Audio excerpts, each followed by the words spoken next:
Ladies and gentlemen, good day and welcome to the NOCIL Limited Q2 and H1 FY21 earning conference call. This conference call may contain forward-looking statements about the company, which are based on the beliefs, opinion, and expectation of the company as on date of this call. These statements do not guarantee the future performance of the company and involve risks and uncertainties that are difficult to predict. As a reminder, all participant lines will be in the listen-only mode, and there will be an opportunity for you to ask questions after the presentation concludes. Should you need assistance during the conference call, please signal an operator by pressing star then 0 on your touchtone phone. Please note that this conference is being recorded. I would now like to hand the conference over to Mr. S.R. Deo, Managing Director. Thank you, and over to you, sir. Thanks a lot. Good morning and very warm welcome to everyone present on the call. Along with me, I have Mr. P. Srinivasan, CFO of NOCIL, and SGA team, our investor relation advisors. I trust and pray that you and your families are safe, healthy, and secure. Hope you all have received our investor presentation by now. For those who have not, you can view them on the stock exchange and the company website. Coming to the business, first half of the financial year was a mixed period for NOCIL. In the first quarter of our business was impacted due to lockdown on account of COVID-19 pandemic. But from July onwards, that is from the second quarter, business environment improved and operating levels increased on month-on-month basis. Utilization levels have increased from July 20 and have crossed pre-COVID levels on monthly run rate basis. In Q2 FY21, the company achieved highest sales volume. Also, volumes for the coming quarter are looking positive. Operating levels at tire majors also started picking up. There is a medium-term positive commentary both from domestic and multinational tire companies. Revenue also saw substantial growth despite softer realization. Though volumes have started picking up, we expect pricing to improve in the coming quarters. As indicated in the earlier calls, pricing have bottomed out and it is getting confirmed as there was a recent price hike taken by the competitor in the marketplace for most of the products. As demand is showing encouraging sign, we are quite confident of anyone on a flattish note in spite of COVID impact in Q1 FY20. Also, to continue our well laid out focused approach of garnering high volumes and reaching more geographies, we persisted on capacity expansion plan. Phase 2, rupees 140 crores have been capitalized, and phase 2B of rupees 140 crores mechanical completion will be done in Q3 FY21. Trial production to start from Q4 FY21. So we expect to capitalize it by March-April 2021. The delay was on account of non-availability of labor due to COVID situation. Absolute EBITDA improved compared to Q1 FY21 on the back of improvement in the absorption of fixed cost and on account of volume pickup. It may be noted to generate operating EBITDA margins at this rate even in this difficult market condition is commendable. This gives us a confidence that absolute EBITDA will improve once market conditions stabilize. On the industry scenario, we witnessed good growth in automobile sales in October and vehicle manufacturers ramped up production.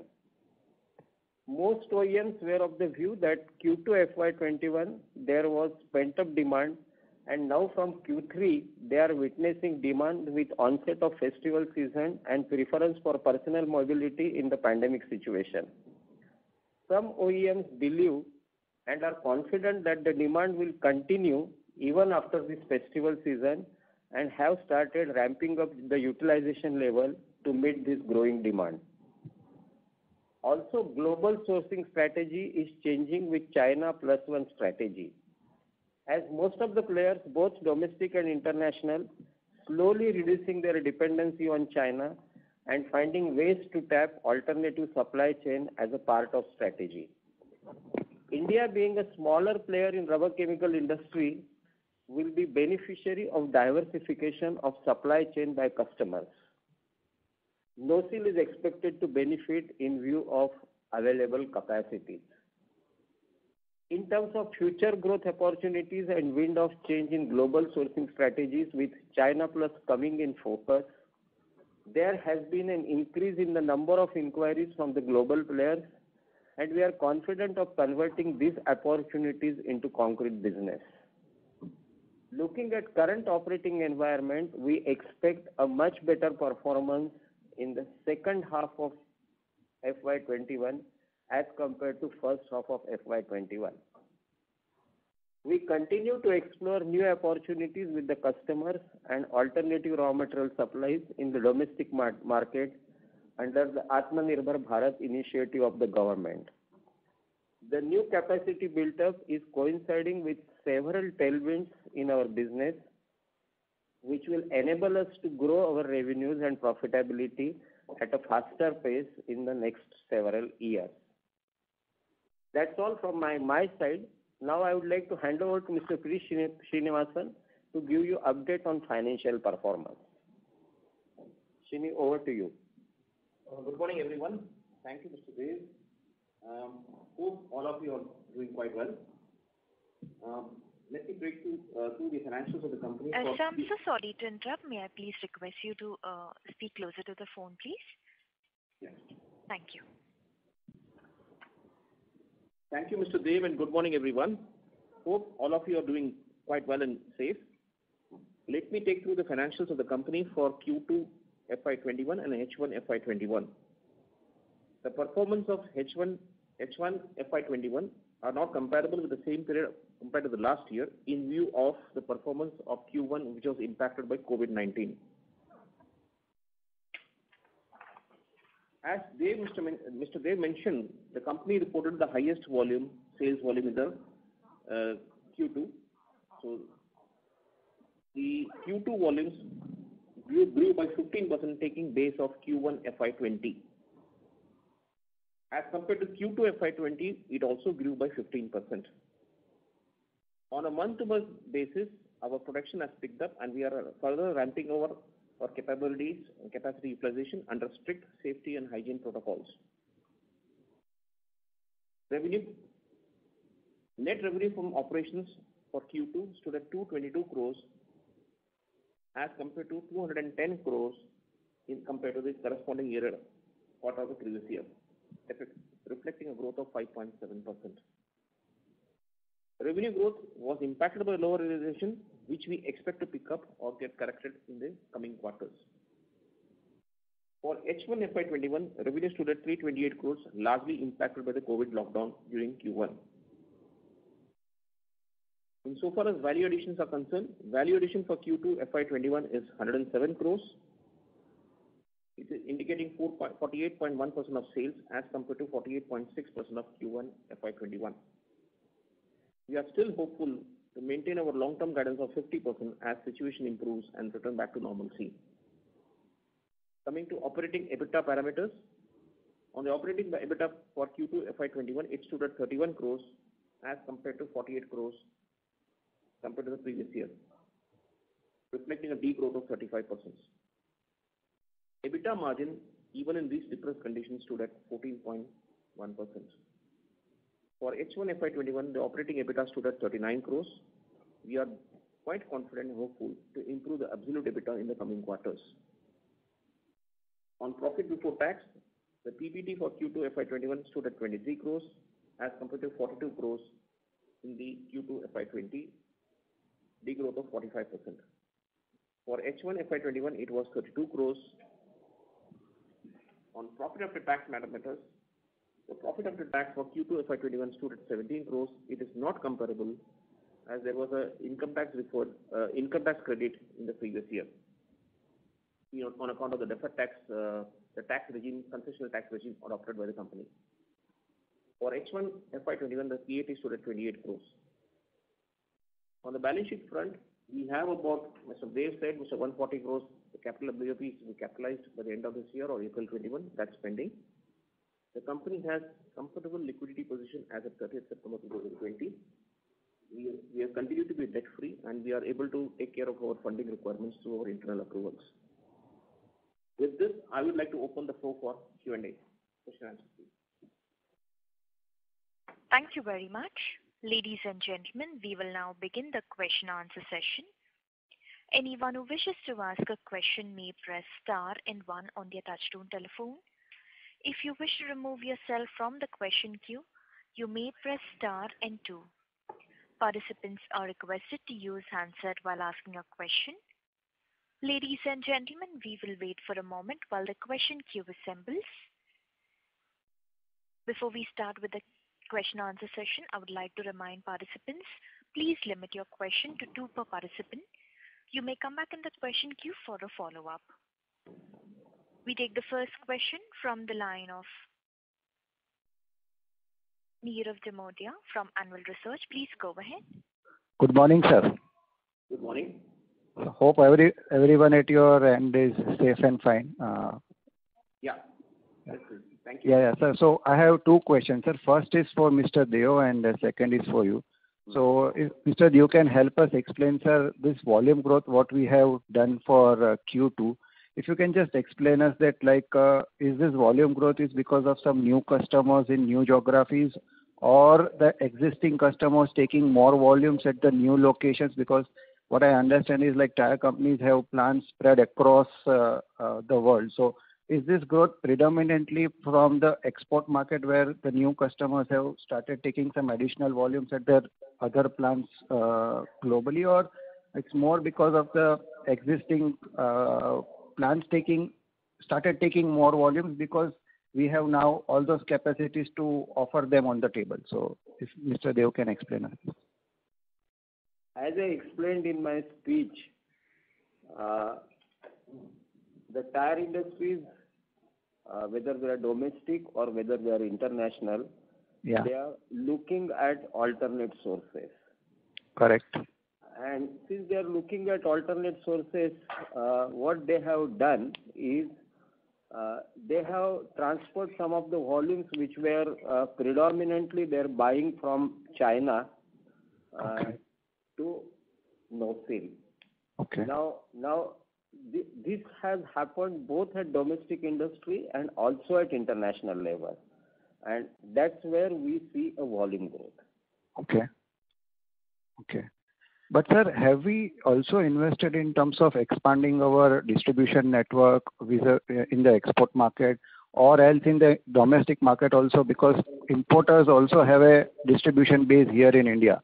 So how we score above all those parameters where we try to provide them something on the table like just-in-time supplies? Because I think pricing is one of the aspects, but what other parameters you would like to score in where you can provide some edge vis-a-vis the competitors?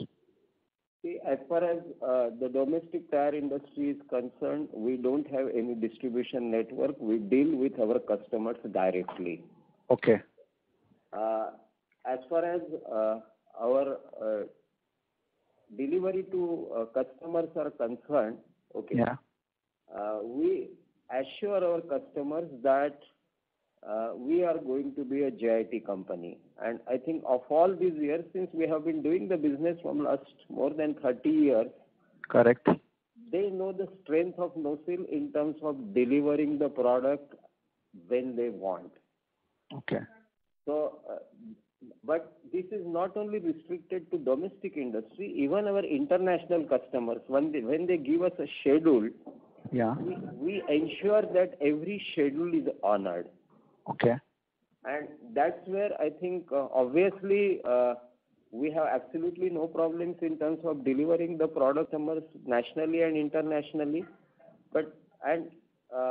Besides the product quality, besides the volume available with NOCIL, of course, the pricing and the delivery. In all the 4 parameters, NOCIL is at least much better than many of the Chinese companies.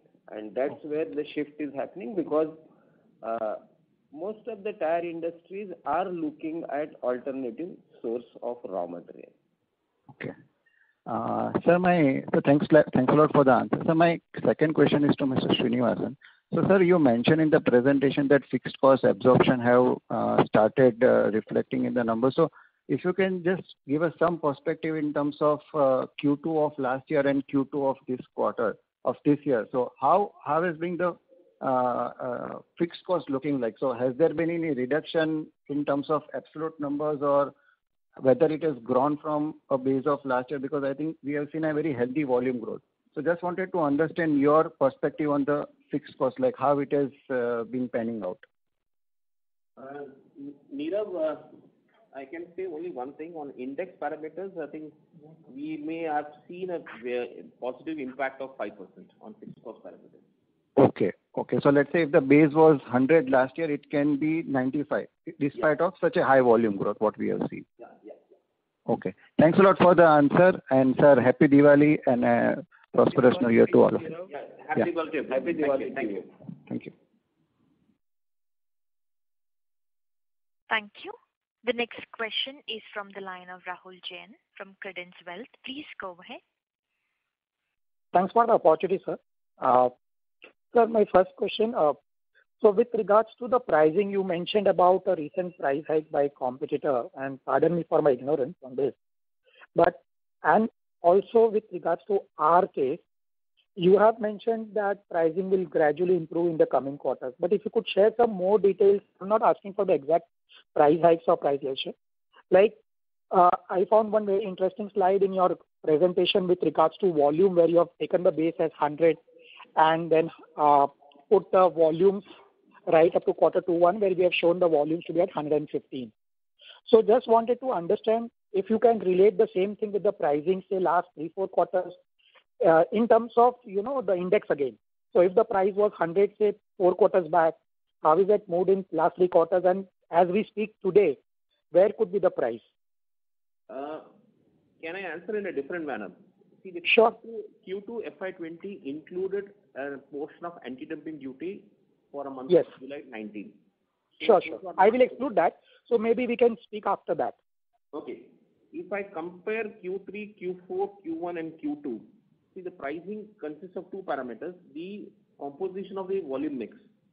So the average will change because of the volume mix. Because if you have a high value product going in a higher share in a particular quarter, the weighted average will go up. Similarly, if a low value product goes up a higher share, then the weighted average value comes down. Now looking at all those parameters, I can say that from I would say January 20 or maybe December 19 onwards, the prices have remained flat. It has not gone down further. It has remained flat. What we are saying is we have started hearing from the marketplace, at least from certain quotes we are yet to confirm when we get into the say January-March deals, probably we'll understand how prices have increased.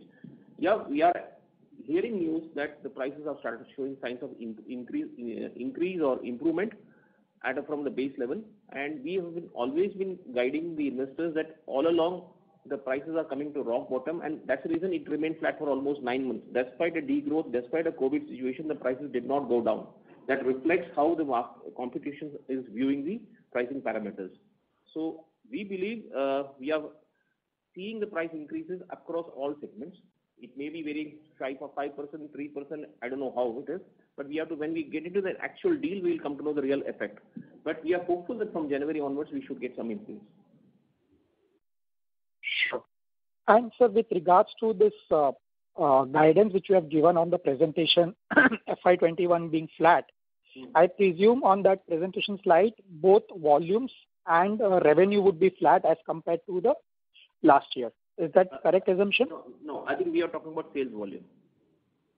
Achha, we are talking about sales volume, not the revenue in rupees. Because revenue is not comparable. As I said, it includes the anti-dumping for 4 months, so that's not reflective. Sure.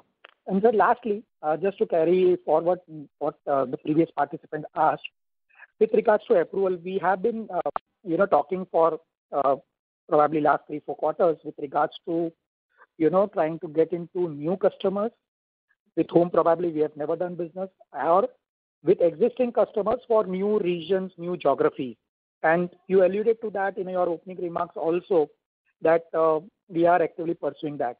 But in that journey, sir, where do we stand today? Do you feel that in next 3 months or 6 months, we are quite hopeful of tying up with, say, 1 or 2 large customers, which can help us to have a sharp improvement in the volumes, maybe in the next year going forward?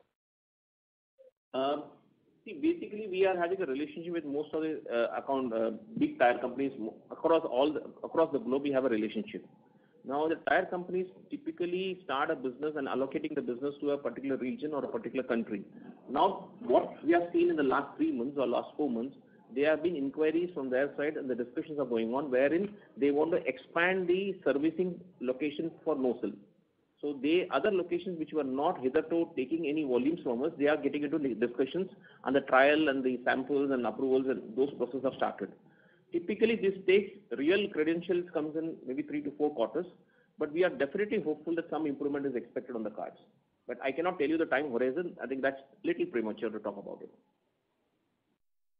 Sure.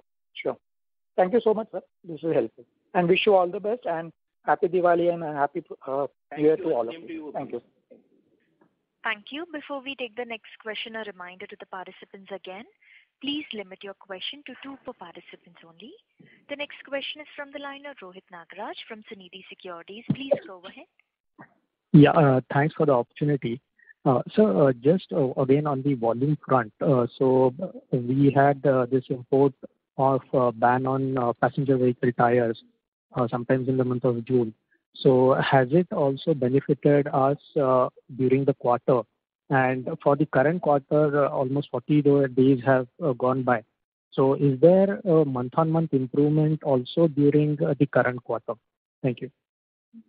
I think, yes, I think in the past, in the earlier calls, we did say that the import tire restrictions does play a role, and it has played a role here in the operating capabilities of domestic tire companies. And being a domestic supplier, we are also getting a benefit to improve our capacity utilization.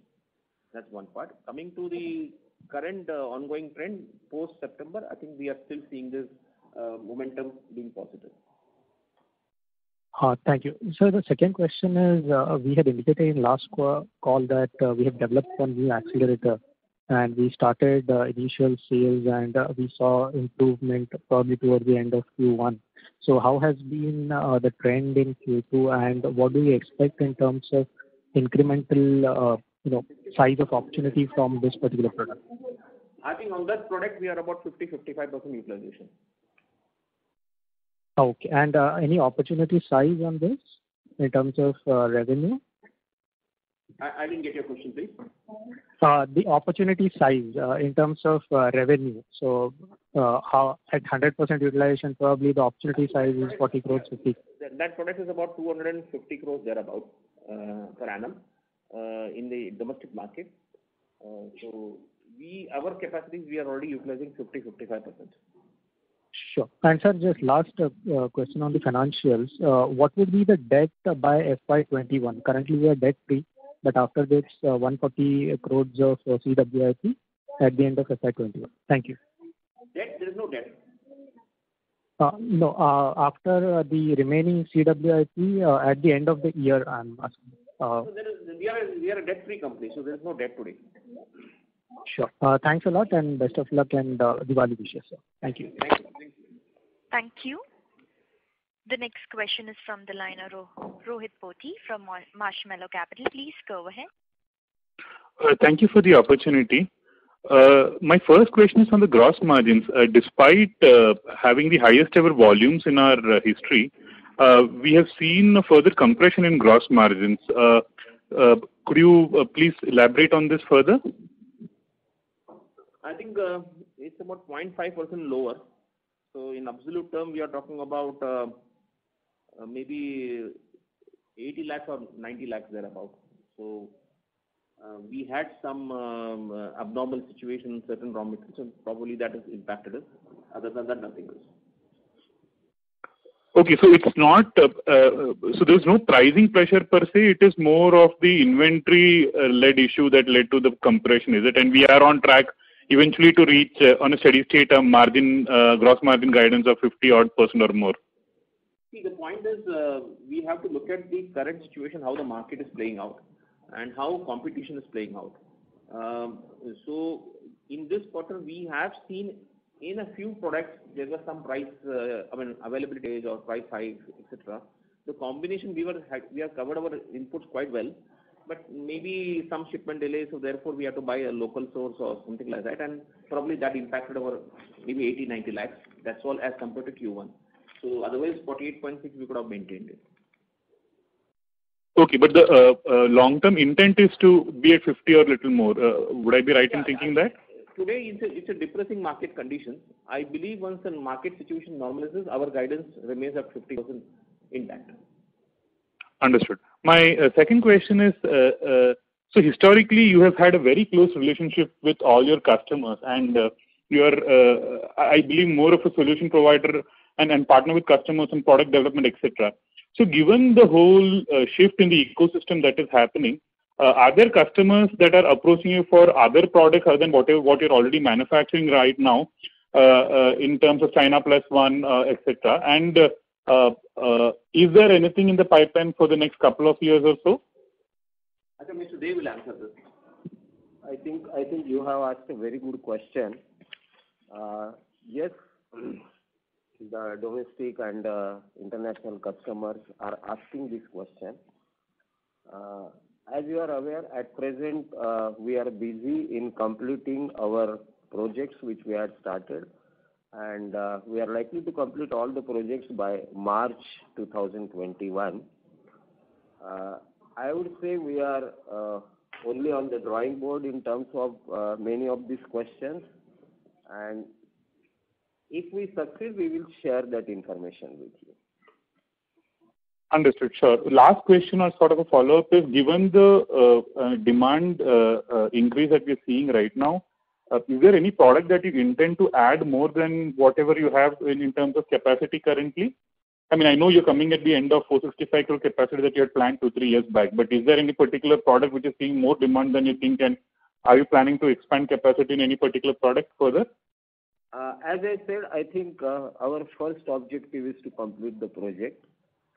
Look at the market, look at the demand, look at the sincerity of Atmanirbhar Bharat and China Plus. And once we collect all the data, we will think about it. Perfect. Thank you for your answers, and happy Diwali to all the management. Happy Diwali to you. Thank you. Before we take the next question, a reminder to the participants again. Please limit your question to 2 per participants only. The next question is from the line of Niranjan Shaparkar from Equitas Capital. Please go ahead. Yeah, thanks for the opportunity. I had one question. So how do you view this Merchem capacities which are coming on stream, as in they are expected to come on stream, as a threat to NOCIL? Hello? Thank you very much for giving me this information that their capacity is coming up. Yes. I think first and foremost thing, it needs to be watched. Second thing is, we don't see any threat as far as the business is concerned. Okay.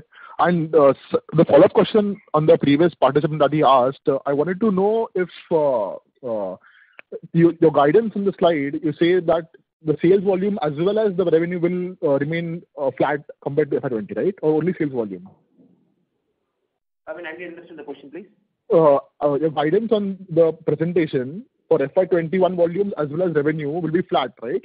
Is that correct, or only sales volume? We just answered to the previous investor.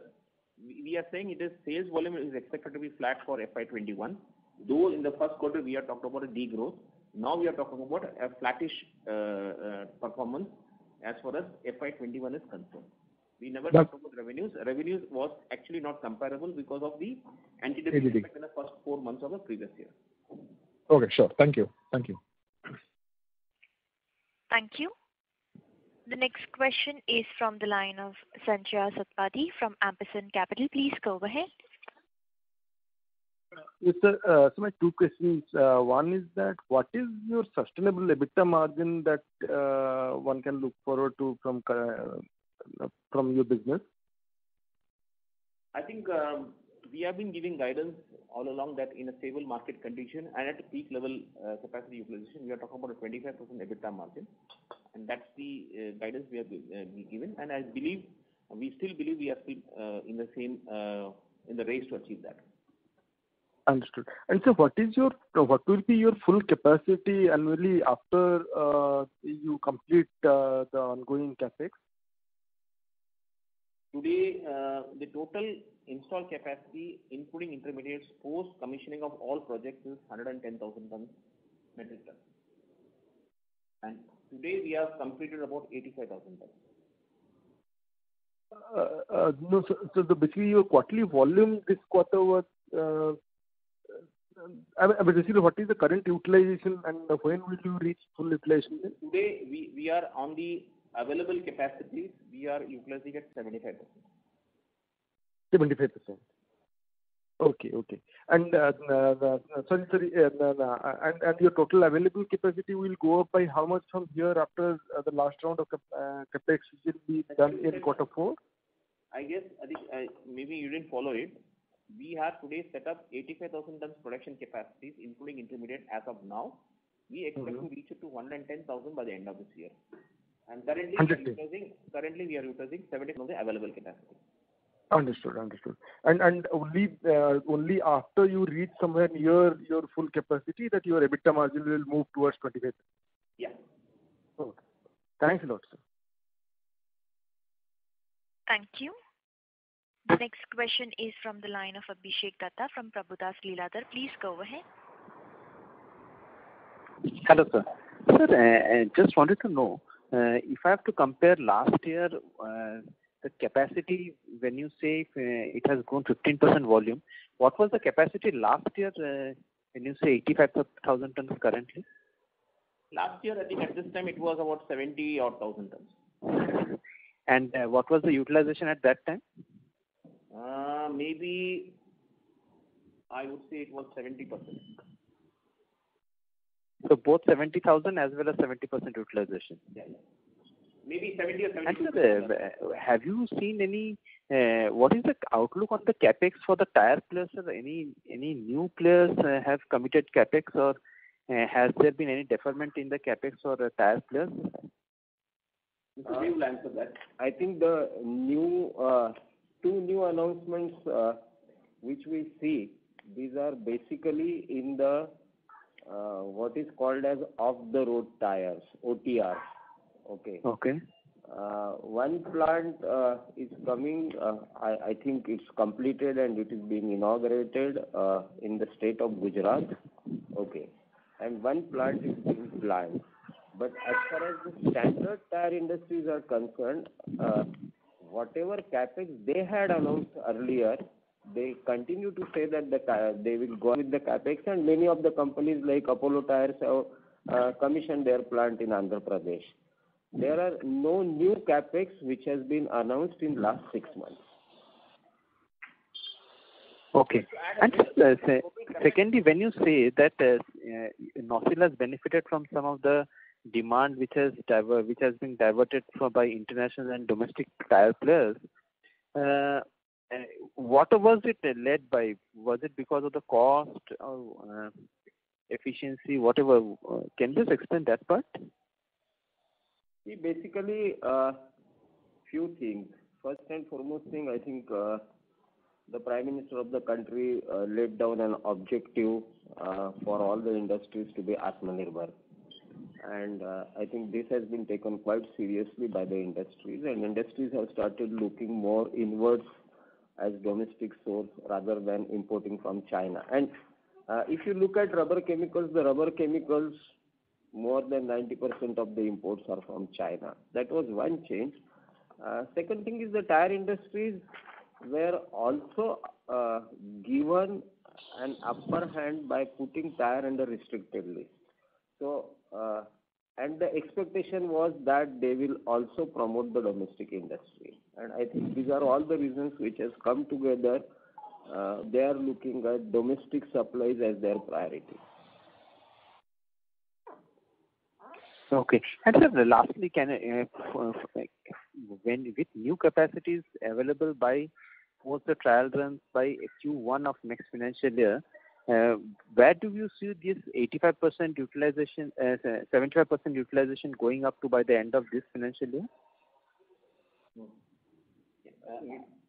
See, basically we are ramping up. I think what we have been our guidance is that in the last call we said we expect to ramp up over 4 years. We still maintain that we can achieve that little earlier. Okay. No, sir, I just wanted to know, like 85,000 ton available capacity, right now we are utilizing it at 75%. Where do we see it at ending at? I think the way things are looking at, we will be, if I may answer a little differently, I think currently we are what? 80% we can say.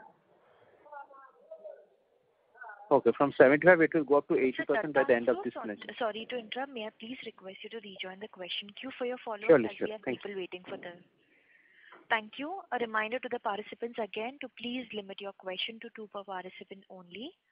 The next question is from the line of Anubhav Agarwal from Lucky Investments. Hello, good morning, sir. My question was on the volume front. Can you break up the volumes of 15% into how much domestic was and export was in the quarter?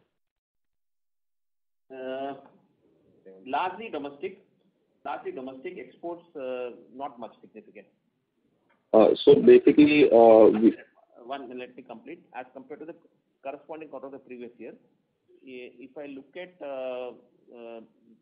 pre-COVID levels, I think we have grown by 10% plus in domestic and remaining about 5% or thereabout degrowth in exports, minus 4%, so net 6%. Okay. Also, sir, in your earlier guidance, you've spoken about domestic and export mix at 65-35. So do we stand by that? And what was the mix in the current quarter? Current quarter domestic export mix, I think it's 70-30. Domestic is 70-30 exports in value terms. Right. So coming to cash flow, our business has a very unique property of throwing great cash, and the fact that we don't have enough capex plans going ahead. What is the plan for utilizing that 130-150 crore cash that we generate? I think we are working on that. Today we don't have any plans to announce it. It's coincidentally or parallelly some work is going on in evaluation of other avenues. So as and when a suitable investment decision comes in, we will definitely let you know. So based on pecking order, capex is first and then rewarding shareholders is second. Yeah. Okay, sir. Understood. Thank you and Diwali wishes, sir. Thank you and same to you, please. Thank you. The next question is from the line of Pratik Podar from Nippon India. Please go ahead. Yes, sir. 2 questions. Sir, one is, could you just highlight the exit rates of capacity utilization rates? You said 75 would be average for the quarter. I'm assuming the exit rate would be quite high, given the commentary which we are seeing from tire manufacturers, especially where they have said that October is even better than September. Just wanted to confirm that. Yeah, I think it is every month the utilization levels are going up. So it's not that when we are giving a guidance that the next quarters or coming quarters we are likely to be touching 80, we are talking about 75% utilization for the quarter under review. So it is not that every month it was 75, it may be 72, 73, then 75, 76, something like that. It's a weighted average rate. And we still feel that by the end of this year we should be touching 80%. And so your gross margin, which has compressed by, say, 200 basis points from a normalized level of 50%, is that because the tire manufacturers are not giving you cost increases and eventually you will pass that on because your raw material prices have gone up? It was a little louder, please. I'm not able to hear you. No, I'm saying your gross margins, ideally normalized levels are 50%, right? From Q4 FY20 levels, if I see, whereas this quarter they were at 48. So this 200 basis point reduction, is it because the tire manufacturers or the OEMs are not giving you price increases? No, it's not that. I think you have to look at this. This is not a normal situation. When we are talking about 50%, it's a normal situation. This is the depressed market conditions. Number one. Number two, you had a degrowth year in rubber consumption the last 1.5 years or thereabout. So when we are getting into a situation of degrowth, temporary excess of supply over demand, you are bound to have competitive pressures. And unless the competition starts taking correction, and being the lead player being China, you cannot expect the price increases straight away. Having said that, I think we already addressed that issue in the speech of Mr. Dev, that the indications from the marketplace is that the Chinese competitions have started showing signs of price increases. So you can expect it over a period of time, these corrections will happen. Got it. And lastly, sir, yuan has appreciated. That will also help your pricing, right? In the global markets, yuan as a currency has appreciated versus the dollar. Yeah, I think so. That yes, I think what you are saying is correct, because normally from a level of 7 RMB, it has come to 6.72, 6.73, and this appreciation would obviously affect the Chinese supplier, and they would increase the prices to keep their RMB levels same. So that possibility cannot be ruled out. And have you gained market share, sir? I'm so sorry to interrupt. May I please request you to rejoin the question queue for your follow-up? Thank you. The next question is from the line of Shivam Saraya from JHP Securities. Please go ahead. Good morning, sir. A couple of questions. So one is on the raw material side, sir. If you could give some color on how the raw material prices have been in the last couple of quarters, and how do you see them moving ahead? There have been recent challenges on supply chain front on some of the key inputs, which is generally not following the equation in relation to crude, benzene, etc. Basically due to some planned stoppage at the suppliers and the global suppliers end, which obviously has resulted in abnormally high cost of raw materials in the current levels when you look at spot prices today. But thankfully, as NOCIL is concerned, due to judicious covering of our raw materials earlier, and with sufficient inventory, we believe the impact for Q3 FY21 will not be that significant. Okay. And sir, if you just said that there is an excess of supply over demand, that is what is the situation that we had seen in the last year. But if I go back to my notes of the Q1, you also said that additional capacities are coming in from China Sunshine and China Chemie. So sir, how do you see this excess supply situation correcting in the near term, or this is going to be a long drawn medium term process? Typically what happens in a depressed market situation, basically there are two things happening out of China. One is the small players or the so-called medium-sized entities are virtually getting out of this business because of the chemical pollution control laws or stringent laws. You answered our question that if you are saying the market is not buoyant, it is depressing, then you cannot expect the number one player, leading player in the world to invest in capacity. It's a very clear message from his side that he is expecting capacity increase or demand picking up in this once normalcy gets restored. If you also may I also request you to look at the China Sunshine press releases time and again. There have been statements that some players in the Chinese players are not able to operate fully. And that's the reason why you are able to see some corrections already happening. So we don't know what is the internal story inside China, but we do believe that there are some challenges faced by certain manufacturers in Chinese market. Hope if those things turn out to be true, definitely you are in for a better improvement times. So the supply demand will be rationalized. Okay, so and my last question is on the, if I just do a back of the envelope calculation, then the H2 of this year is expected to be like a 40% volume growth compared to H1. So sir, if you could just give some commentary or some color on how this additional growth is coming from the domestic market itself, or your inquiries that you've been talking about for some time in the export markets are also now turning into business? I think we do expect some export volumes to pick up. We faced some supply constraints due to the COVID situations on some of the products during the Q1 and Q2, which has already been rationalized and which has been rectified. So corrective measures have taken place, and we believe those things also will pick up. We are also going to supply additional volumes in the international market in the coming quarters. So it's a mix of the growth story is not only domestic, it's a mix of domestic as well as exports. Okay, sir. Okay, thank you, sir, and happy Diwali wish. Thank you and same to you. Thank you. The next question is from the line of Mitesh Shah from OHM Group. Please go ahead. Hello, sir. Any update on the anti-dumping duty? So far, nothing. Still subjudice. Okay. So any timeline expected over next 3 to 6 months, or? The deadline is May 21. Definitely before that we'll get some decision. Great. No problem. Thanks a lot. Thank you. The next question is from the line of Pavan Kumar from Ratnatraya Capital. Please go ahead. Hello, sir. Congratulations on strong volumes. When I look at your numbers, I understand that realizations even this quarter have dropped by around 2 to 3% on a quarter-on-quarter basis. So I understand your commentary is that they are going to increase, but what is the kind of price increases that we are seeing from our competitor in the market as of now? And my second question would be on the working capital. Actually, your debtor days seem to have increased a bit. So is it going to normalize, or how should we look at it?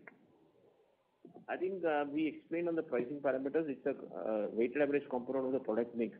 So it's not comparable. What we have given guidance in the last 3 or 3.5 quarters, the prices have remained flat.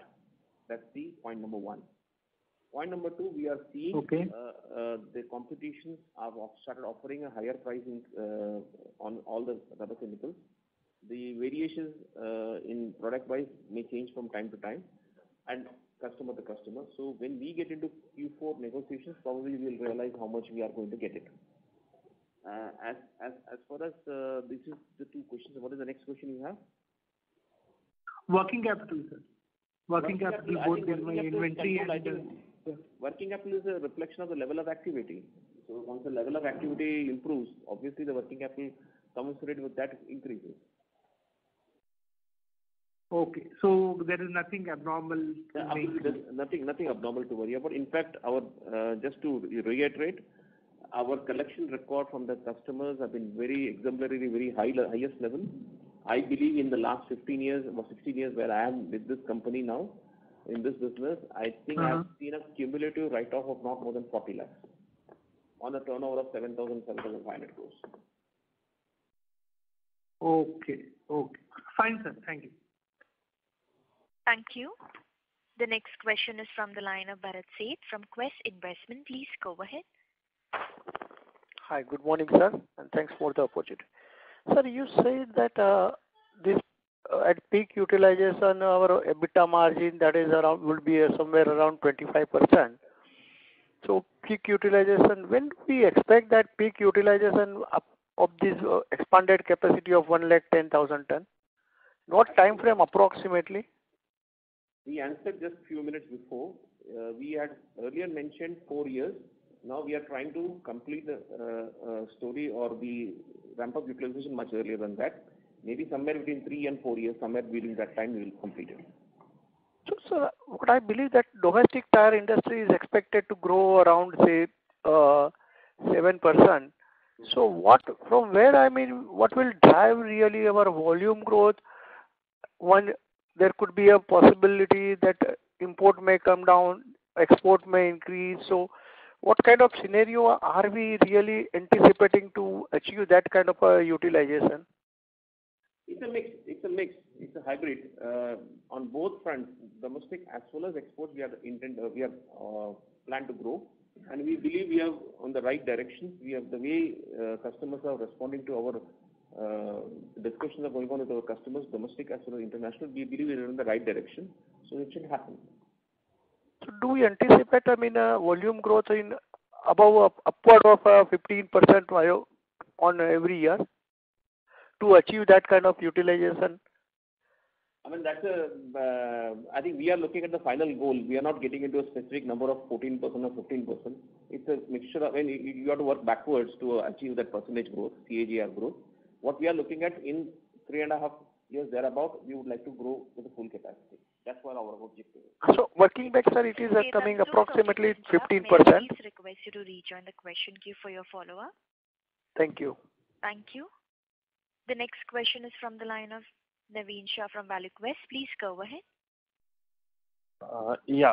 Thanks for the opportunity, sir.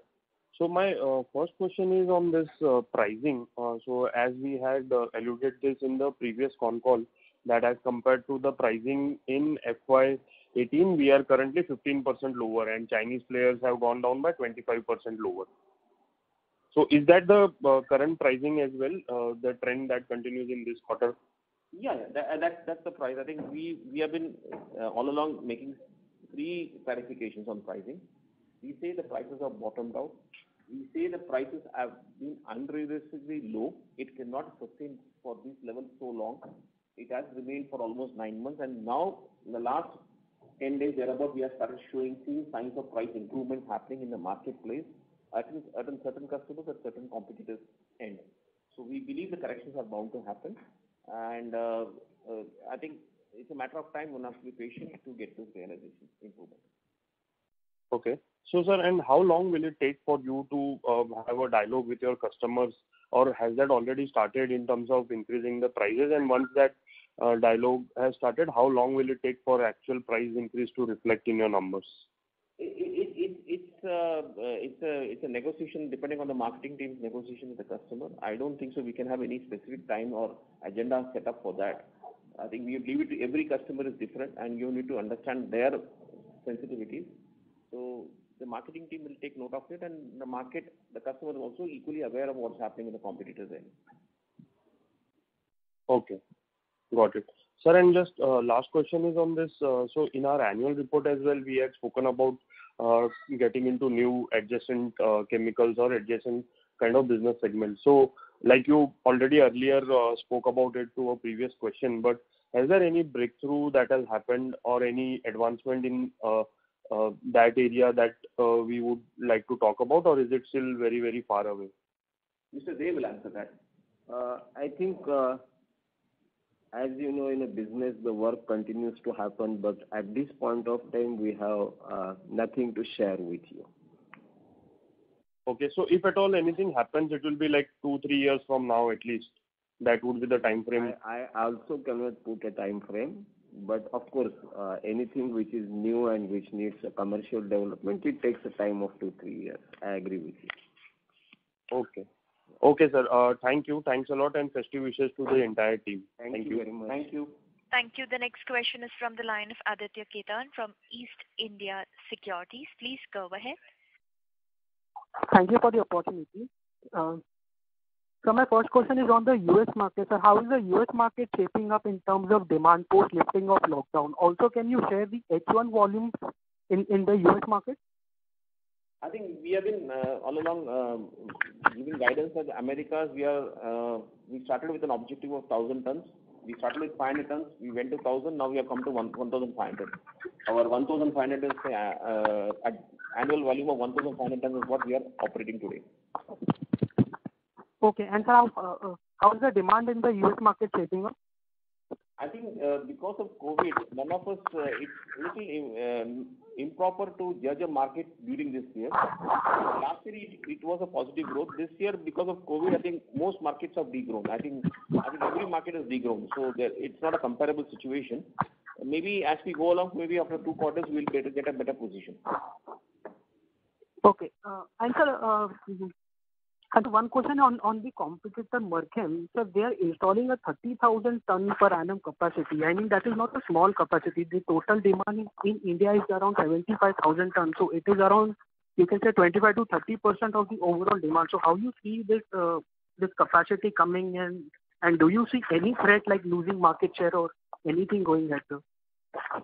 I think Mr. Dev has already answered the question to the previous investor. Okay, sir. And just one question, if I can squeeze in, sir. In the last 2 to 3 months, there has been a growing shortage of containers in India for sending export consignment, and that has led to rise in export freight prices also. So, sir, just my question: are we able to send our consignment abroad, or are the consignments stuck at the ports right now? We have not defaulted any delivery commitments so far. Okay, sir. Okay. Thank you, sir. That's all. Thank you. The next question is from the line of Amish Kanani from JM Financial. Please go ahead. Yeah, hi, sir. Sir, last year this time, we had said that, we would, given the capacity increase that we had, we would prefer, we would prefer the volume over. Hello. Yeah. We would prefer the volume over, say, the price increase that we would have taken. So given that we have now reached current utilization of 75 and, very likely to be 80% in the second half, can we say that we have reached that stage where we will now at least take all the price increase that our competitors are taking from now on? Or that given the, stepped up capacity that is still pending to 110, we would still pursue volume over price? I think this is a hypothetical question in the sense that when we are getting into negotiation, we are not getting into your objective and their objective. We are looking at what is the competitive offer in the market, and this is a competitive-driven market. So long as you are offering a competitive price, why would a customer not give you volume? It's a simple economic decisions or commercial decisions. So let's not, the strategy maybe positioning whether you want to be L1, L2, L3, L4, that is up to us, depending on the customer and the volume and the product mix. So that's the judgment which we will take. But as far as when you want to capture an aggressive market share, you have to be competitive. There cannot be any deviation from that. And it is not applicable to rubber chemicals, it is applicable to any business. Okay. And sir, how is the pipeline of inquiry in general, say this year, this time, versus say last year this time, on the export side? I think inquiries have been quite encouraging. Inquiries have been quite encouraging. Discussions are quite encouraging. So we are looking at the brighter side in terms of inquiries in customers. Okay. Sir, is it possible to quantify, say value or quantum term, how much was, say, last year this time versus what percentage up it is this time? No, I think that's little sensitive. We would not like to dive into that. Okay. Thanks so much, sir, and all the best. Thank you. Thank you. The next question is from the line of Nikhil Upadhyay from Simple. Please go ahead. Hello. Yeah. Good afternoon. Am I audible? Yes, please. Hello. Yeah. Just two small questions. Most have been answered.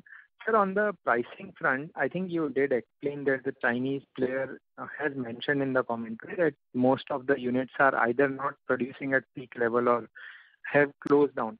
But also in your commentary, you said that the RM, there were some issues and the prices had risen significantly. My only question is that based on what you are hearing on terms of the pricing, is the pricing over and above the RM price increase, or it's just compensating the RM price increase? At this stage, I think the corrections are happening commensurate with the RM price increase, as we are seeing inquiries. But when we get into actual negotiation, we'll really know that. Okay. Because then the demand supply difference basically increase means a better economics for the same product for us versus a RM price increase. We are just meeting the same gross profit pattern. So that was the reason to understand. Yeah. And secondly, sir, like you mentioned that the 15% volume growth was driven by because we got volumes from players who were earlier getting products from China, and that volume has shifted, which means these were existing customers. Yeah. And in previous calls, we had mentioned that we had received demand from international players to increase the geographies where we were servicing.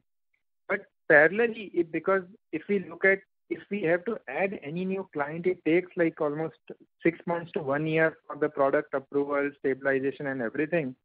if you can help me understand how is the new new client acquisition happening for us? So, because as of now, it's more of like a brownfield volume growth which we have seen, and it's not a new player-led volume growth which we have seen. We actually want to clarify one thing. These are all relationships where we have accounts where we have a relationship for years together or decades together. The only issue was we were supplying maybe product A or product ABC with a specific location or a group of locations. Now what we are doing is we are enhancing the scope of the products as well as enhancing the servicing locations. So this is the process which is taking time, and again for each location they will go through the evaluation process in their own independent manner to come to a conclusion. So it is not new customer as such. These are all existing tire companies. So where there cannot be any.